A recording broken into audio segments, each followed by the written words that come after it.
Hello, welcome back to Toad Stories, Tales of Authentic Decisions. And this is Gabe's story. You've already heard from Alaina, the woman he never meant to fall in lust for.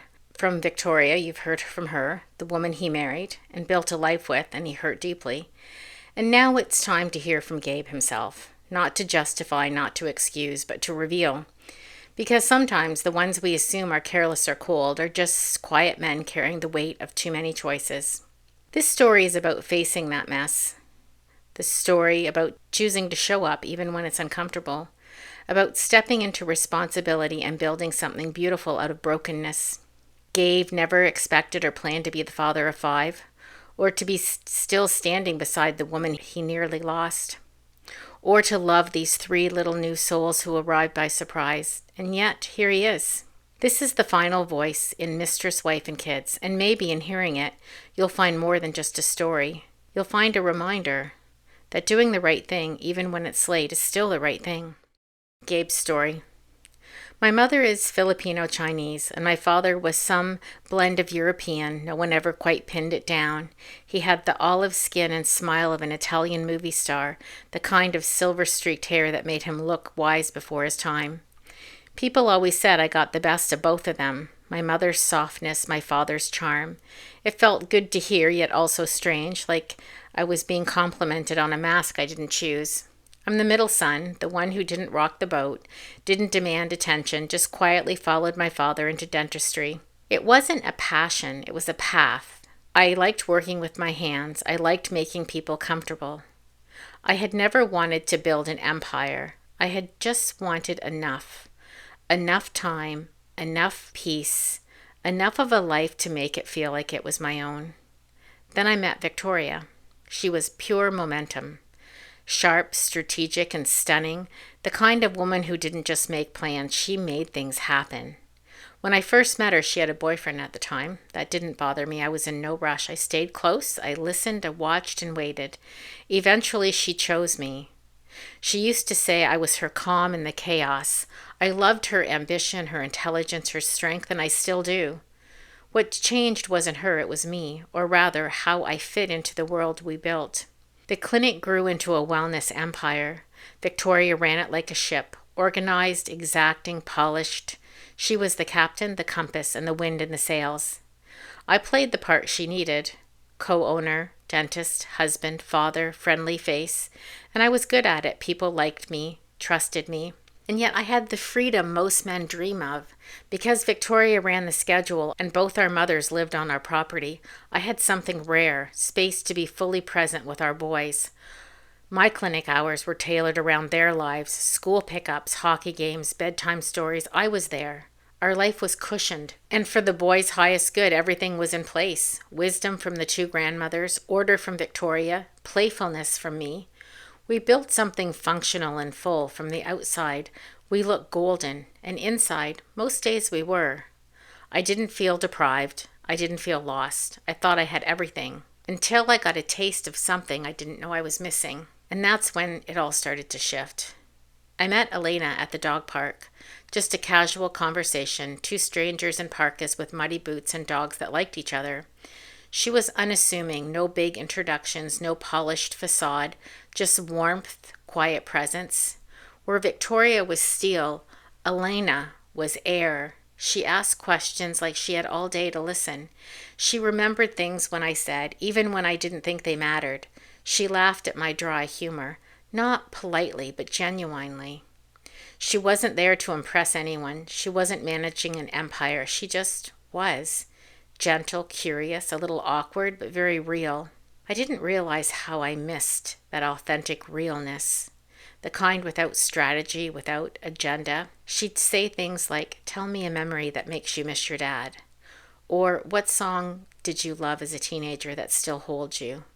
She made space for the boy in me, the boy who had opinions about guitar solos and poetry and ocean waves and things that had no place in spreadsheets or staff meetings.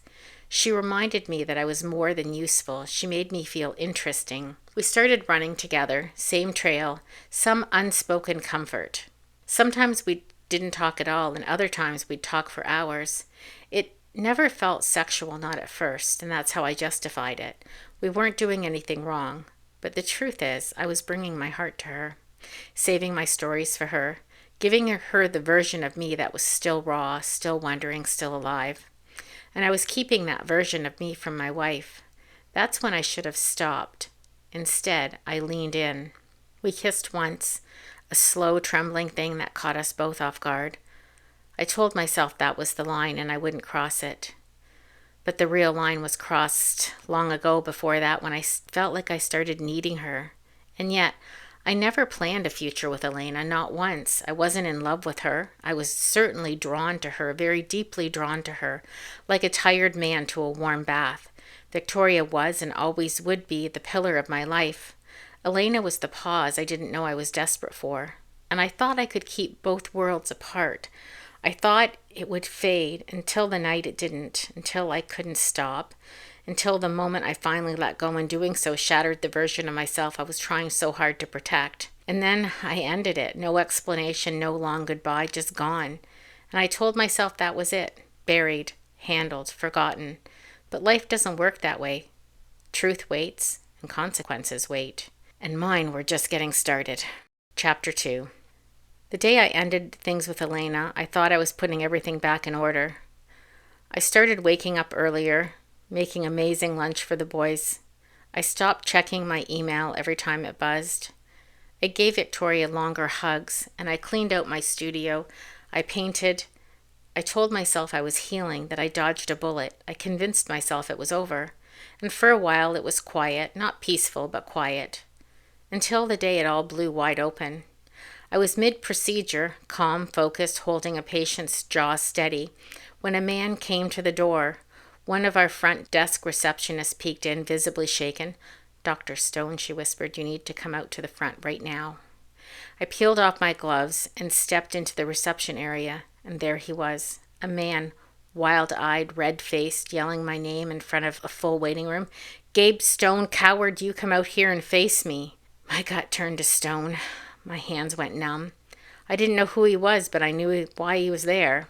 "I don't know you, sir," I said, steady as I could. "Please." He cut me off. "You don't know me, but you know my wife real well, don't you, Dr. Stone?" The room froze, and then came the blow. "You got my wife pregnant." Gasps, stares. One of the patients stood up to block him. I didn't move. I didn't speak. I could hear my pulse pounding in my ears. Then, before storming out, he added, "Alaina will be your problem now," and just like that, gone. I stood there, every part of me trembling. The front desk was in shock. The waiting room was silent. And then I did what I was trained to do. I went back in and I finished the crown procedure like nothing happened. My hands shook between rooms, but not while I worked. Years of muscle memory carried me through. The entire time, one thought looped. Thank God Viktoria wasn't here. She'd left early that day to pick up a new sterilizer for the clinic, something she wanted to handle personally. If she had been there, if she had witnessed that scene, the public shame, the implosion, I honestly don't know if we would have come back from that. Later in my car, I sat there for a long time, seatbelt on, engine off, just staring. Eventually, I checked my phone, the unread messages from Alaina, weeks old. She left her number. No words, no explanation. I called, no answer. Called again, voicemail. Tried one more time. This time an older woman answered, calm, almost indifferent. "She's at the hospital," she said. "You might want to come." I barely remembered that drive. The sky felt too bright. The air too still. The world carried on like nothing had happened. I found her in the corner bed in emergency. She looked exhausted, puffed up from crying, small. Her hands trembled as she passed me a folded paper. I opened it, an ultrasound. Baby A, baby B, baby C. 3 little pods suspended in black. Triplets. I stared at it, willing my brain to form words, anything. And what I wanted to say was, "I'm sorry. I didn't know. What do you need? What are you going to do? What are we going to do?" But I couldn't say any of it, not because I didn't care, but because I couldn't breathe. All I could think about was my family, my boys, Viktoria, my mother, her mother, the entire life that we built. How fast could it all come crashing down? I folded the paper, slid it into my pocket, and turned to leave. I'll be in touch, I said over my shoulder. It sounded cold, I know it did. I didn't mean it that way, but in that moment, the weight of what I had done was crashing. It flattened everything, even my words. I don't remember if she nodded. I don't remember if she cried. I just know I left. And as I walked to the car, just one thought took hold of me, clear and sharp. There's no going back for this. Chapter 3. I sat in the breezeway waiting for Viktoria to come home. The sun was dipping low, casting long shadows across the walkway. I remember the smell of the cabbage rolls and the homemade bread drifting out from the kitchen. My mother-in-law must have started dinner. It was Viktoria's favorite meal, warm, comforting, and anchoring. It felt like any other evening, but inside me everything was falling apart. When Viktoria's car pulled in, I stood too quickly, then sat, then stood again. There's no handbook for this kind of reckoning. She stepped inside, her face unreadable. I told her everything. No build-up, no excuses, just the truth. She didn't say a word. She turned and walked straight outside. From the window, I watched her cross the deck, undress without ceremony and lowering herself into the hot tub, naked alone, steam rising around her like a veil. She didn't cry. She didn't move. She just sat, burning through the shock, letting it boil out of her skin. And when she came back inside, her hair wet, cheeks flushed, she looked at me and said, "Start talking." So I did. She asked the hard questions. I answered every one. No defensiveness, no justifications. I already knew if I flinched, we were done. She left the room more than one time. Maybe she went to speak with her mother or mine. I don't know. I wasn't included in those conversations. I didn't know. I just understood. Dinner was still happening. The bread was cooling on the rack, the cabbage rolls warming in the oven. The boys came in from hockey, tossing gear and asking what smelled so good. Viktoria walked back in and said calmly, "We're all eating together. You and your dad and I are going out." No one questioned it. We sat, we ate. The boys chatted like they always did. I nodded where I could, chewed without tasting. Viktoria was calm, too calm. She passed the salad, complimented the bread. Then after the table was cleared and the dishes stacked, she looked at the boys and said, "You boys are on your own tonight. Your dad and I are going for a drive." Then we got in the car and just drove. No destination, just distance. The air between us was thick with unsaid things. After a long silence, she spoke. "Do you want to work this out?" My heart stopped. She didn't have to ask that. She could have walked, burned it all to the ground, but instead she opened a door. It wasn't forgiveness, but it was a possibility. "Yes," I said, and my voice raw more than anything. That was the moment I started to breathe again. Chapter 4. The next step was showing up, and that's what Viktoria said after the drive. If I wanted to stay, really stay, I'd have to show up for therapy for the boys, for her, and eventually for them, the babies. So when Levi called me one night, I knew something was up. He didn't waste time. "Hey," he said, "Alaina's got an ultrasound coming up. She asked if I'd go with her, and I said yes, but I also think maybe you want to be there, if you want to." There was no pressure in his voice, just an opening. A door I could step through or not. I sat with the silence a little too long and then said, yeah, I do want to be there." I told Viktoria right away. No secrets, I was committed to that. She listened, nodded. "Take someone with you," she said. "You don't have to carry this alone." So I asked my mom. Lola didn't hesitate. "I want to meet them," she said softly. "Before they even arrive, I want to see them." I wasn't sure at first. It felt messy and complicated. When we walked into the clinic, I was so glad my mom came. Alaina was already in the room when we got there. She looked tired, not afraid, just really worn. We nodded, looked at each other. No small talk, just breathing. The lights dimmed, the screen flickered, and there they were, 3 small beings, rolling, floating, one of them waving like they already knew we were watching. I froze. My hands were clenched so tight I didn't notice until my mother gently placed hers over mine. Levi broke the silence. "Well, say it. Baby A's got your giant forehead." It cracked the tension. Even Alaina laughed. I exhaled for the first time in minutes. Lola leaned closer to the screen, smiling. 2 girls and a boy. I'm going to spoil them rotten." On the way home, my mom was unstoppable, talking about names, baby blankets, what to cook. How early is it to get them hooked on Garlic rice, she asked. Gabriel, we need to introduce them to proper food. None of this baby mush. She was light, joyful, full of love, and I just listened, awkward and quiet, still trying to find my place. But grateful for Levi for creating space without pressure. Grateful for my mom for showing me what presence looks like when it's full of love and not shame. When I got home, I texted Viktoria. Ultrasound went well. Levi and Mom came with me. 2 girls and a boy. She replied within minutes.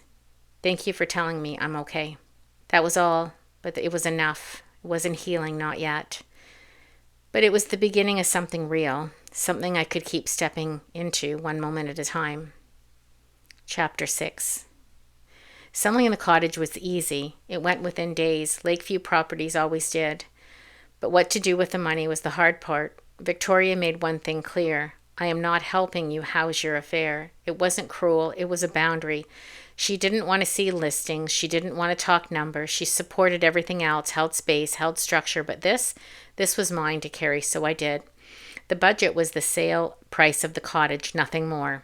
Pulling from our shared accounts would rock the boat too much, at home and in Viktoria's eyes. But buying something too cheap, too run down, that could backfire. It could bring lawyers into the mix, and none of us wanted that. It had to be decent, safe, a place worthy of 2 children and the woman raising them. Alaina and her husband had lived in a nice suburban spot, newer builds, fresh sidewalks, cookie cutter everything. That place was out of my reach right now, and this had to be just within my budget. And shopping for it was lonely and strange, like picking a crib for somebody else's nursery. I didn't ask Viktoria. I didn't ask Alaina. I didn't even ask Levi, not until after. I drove through dozens of neighborhoods, walked through dated kitchens and cracked laneways and weird layouts. Then one morning, I pulled onto a busy road and almost kept driving, but the listing said the driveway was off on the side street, a dead-end lane that tucked behind the main drag. I turned in, and that's when I saw it. A modest home, nothing showing, solid bones, big garage, and in the yard, 2 deer, just standing there in the early light like a sign. Behind the house were old railroad tracks, long since removed. Behind that green space, uncut and unmanicured, full of geese and rabbits and wildflowers. The street was surprisingly quiet. Only the people who lived there passed through. There was a wide side porch, and from there you could see the entire stretch of the green. Inside, the house wasn't huge, an old unfinished basement with peeling paint, but it had heart, a giant kitchen and dining room just waiting to be opened up.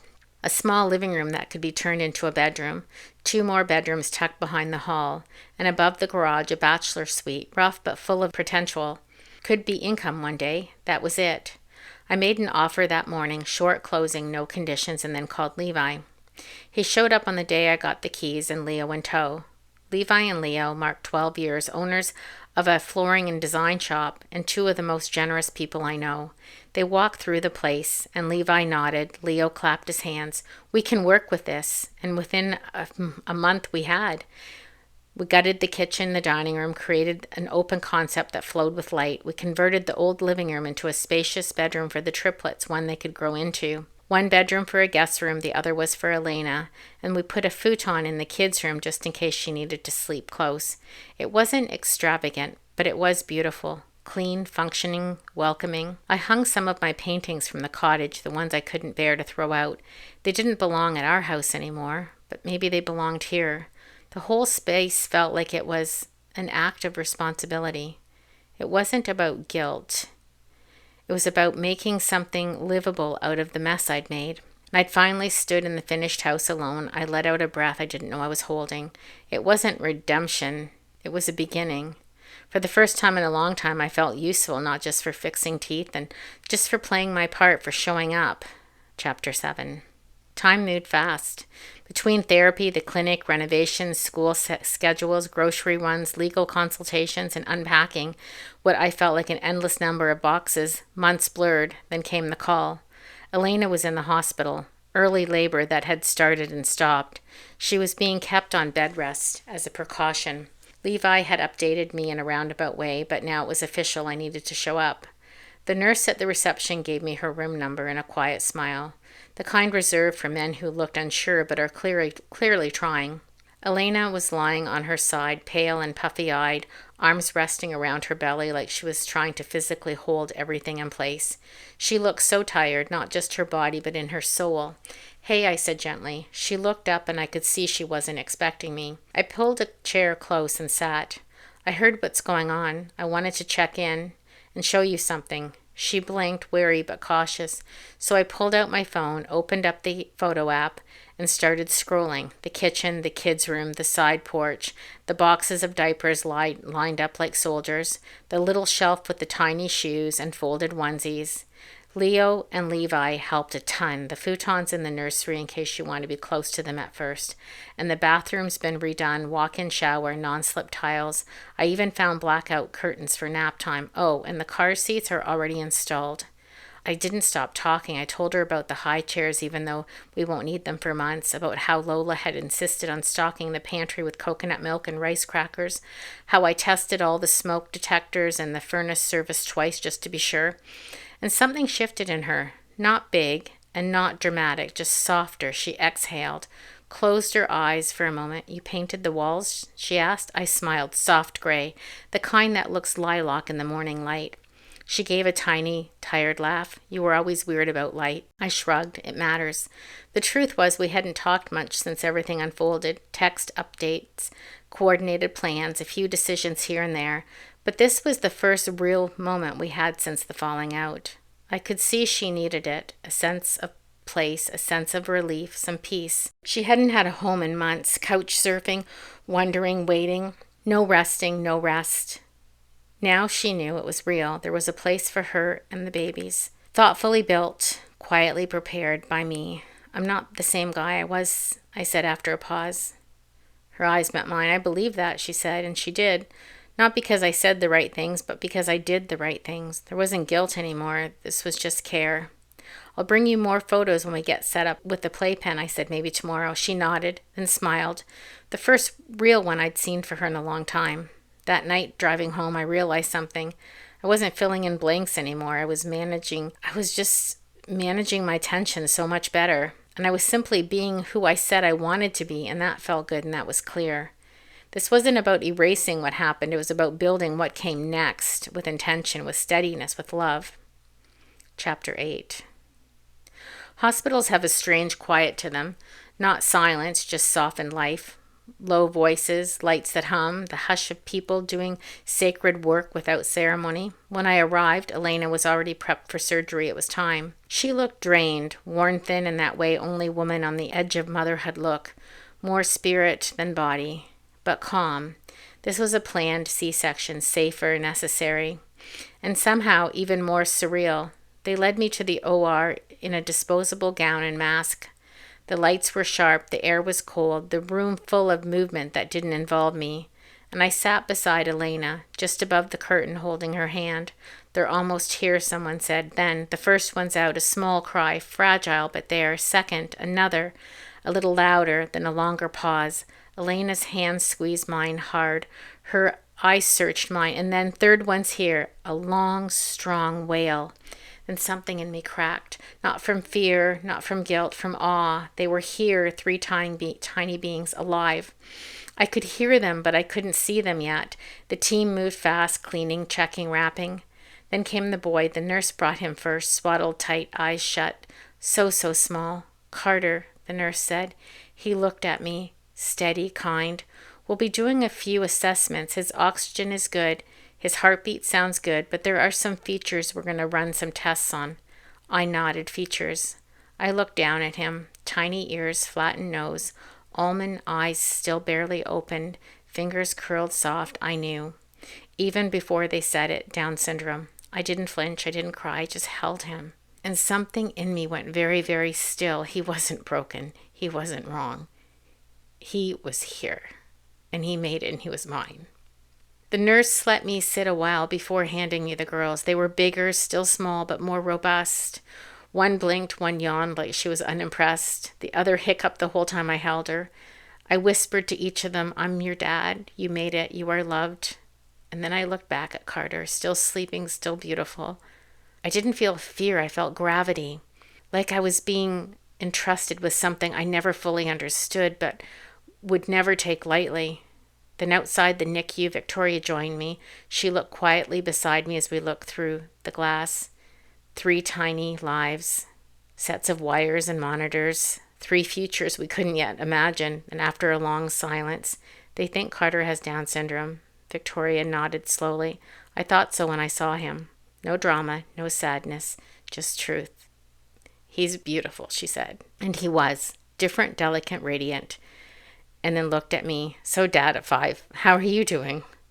And I smiled because somewhere, despite everything, despite who I used to be, I was ready. Not to be perfect, but to be his, to be theirs, to be here. Chapter 9. The first time I held Carter against my bare chest, I felt like a stranger in my own body. He was so small, so warm, his breath fast and shallow, rising and falling like a bird's wing, skin to skin, that's what they call it. The nurses encouraged it with all 3 babies, and they said it helped regulate their breathing, their heart rate, and their nervous system. It also regulated mine. Every time I held one of them, Carter and then the girls, I felt more human, less fractured, more here. There was those quiet rhythms to the visits, the shuffle of the nurses, the beeping of the monitors, the soft conversations between people trying to say enormous things with very few words. One day the nurse asked me if I wanted to update the name tags on the board. The one outside the triplets' NICU room. Until then it just said Mother Alaina and the father was blank. It was time. I took the marker and wrote Mother Alaina, Father Gabe. And then underneath I put stepmother Victoria, and then I paused. That was it. No more dodging, no more trying to soften the edges. This was the truth, and it was enough. Victoria didn't do hospital visits. We agreed on that early. Not out of resentment, just respect for the boundaries that were keeping us whole. But Lola came. Almost every day, she held the babies, sang softly in her birth language, whispered stories and memories. She didn't try to fix anything, she just showed up. Even Oma visited once, stoic and cautious, until she held one of the girls and softened in an instant. Leo and Levi stopped in sometimes too. Nothing planned, nothing formal. They just showed up, dropped off a care package, did skin to skin, made the room warmer with their presence. Later, when Levi and Leo, they popped by our house once or twice for a quick coffee to drop something off or just to see how things were unfolding, it started to feel easy and natural. The boys really liked them, and so did Victoria. We hadn't planned on becoming an extended family, but that's exactly what was happening. It wasn't loud or labeled, it just was. And standing in that NICU, unbuttoned, tiny life pressed to my heart, I realized that this wasn't the life I expected, but this is the one I was really learning to love. Chapter 11. The moving truck pulled in on a cloudy Thursday afternoon. Alaina stepped out of the passenger seat, slowly, cautiously in her body, still moving like someone who'd just been stitched together recently, which she had. She looked tired, but she looked ready. Gary hadn't come. He packed up her things, everything from the separation agreement, labeled and folded, boxed and taped. He didn't say goodbye. He just sent her off with the driver and with a text that said, "Take care." She stood on the front step of the house I'd bought, the house we'd barely talked about. I'd sent her updates, photos, measurements, but this was the first time she's seen it in person. She walked in slowly, paused in the front entryway, and took it all in. The wide porch, the soft gray walls, the nursery with a futon tucked in one corner. The bottles lined up like tiny army beside the sink. "Gabe," she whispered, "it's beautiful." I didn't say much. I just nodded, left her to explore. She nested, moving slowly, putting baby clothes in drawers, arranging books, hung up the framed photos of the ultrasounds. She was waiting, so the rest of us were too. And then it finally came. The babies were ready to come home, and she called me. I asked if she wanted help. She didn't answer at first, then she said, "Yeah." She called, said, "I need help." So we showed up, me and my boys, Lola with food. Victoria sent flowers, hydrangeas in a pale blue vase. And then Oma texted, "Little ones, they were home." The first day was so sweet, soft even. As the nights that followed were not, though. Teething, gas, sleepless cries, endless nights. And then came the first fever, then a rash, then Carter's second and third, fourth appointments. Some days Alaina, She just couldn't manage all three, so the girls would come to our house, settle in like they'd always had two homes. And Victoria rocked them while I made bottles. Sometimes the boys read stories to them using silly voices. Sometimes it was like chaos. Sometimes it was like clockwork, but it was never easy. By the time the triplets were 3, something had shifted. No more diapers, no more teething. They could eat anything. They slept, really slept, and adapted easily between houses. Alaina looked lighter. The girls laughed louder.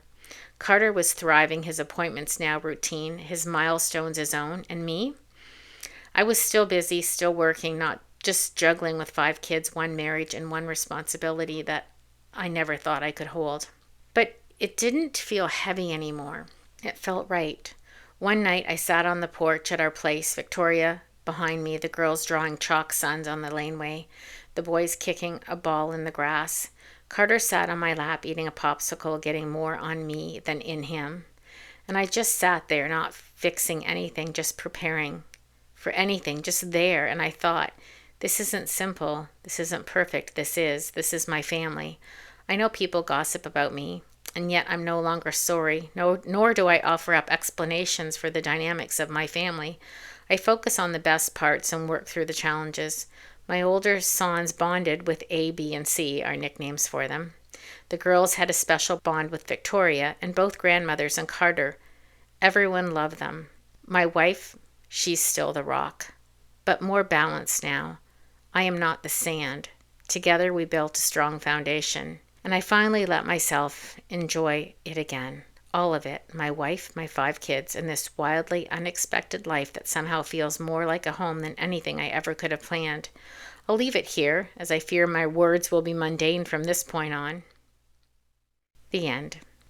So thank you for listening to Gabe's story, the final voice in this layered journey. If you followed along through Alaina and Victoria's perspectives, you know now this story was never about just one person.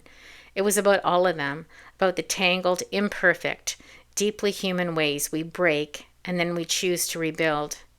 You may have noticed that not every detail lines up exactly, and that's no accident. These stories are told through different voices, different memories, different hearts. Because life isn't always a straight line. What's true for one person might land differently for another, and that's okay. This isn't a story about blame, it's a story about becoming. Gabe wasn't the hero. He wasn't the villain. He was a man, flawed, trying, learning, and showing up. And ultimately becoming someone stronger, someone worthy of the life that waited on the other side of his choices. If this story has moved you, please like, share, or subscribe for more Toad Stories, tales of authentic decisions. Because when we listen with compassion, we remember every voice matters, every version holds truth, and every story leaves a ripple. Until next time, I'm Christine Klaus Noble, and I'll meet you in the next story.